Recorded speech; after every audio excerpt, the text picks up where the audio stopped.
Okay, so now we've got our access road built in. Now we're going to work on getting our lot put together. So you may see me use the weed eater attachment, and it may just go straight back to the chainsaw, kind of do it the old-fashioned way. So we're going to clear off a little bit of space. We may leave this old tree here for right now. We'll clean that up a little bit later. That may come in a different day, but we want to get this lot figured out so we can get our equipment over here and get it off the main road. So here we go again.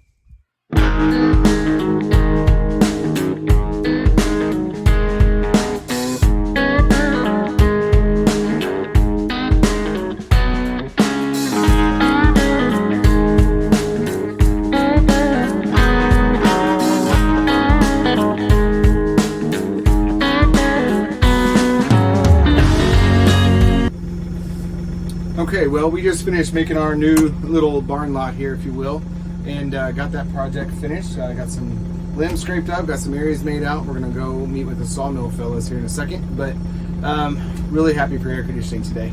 It is, it's warming up, springtime's here, and about two weeks out, whoops, and I think we're gonna be off and running on planting. We got some grass seed done this morning, and looking forward to seeing this coming together. So really thankful for air conditioning in the cab tractor today. So all right, we'll onward and upward. Here we go.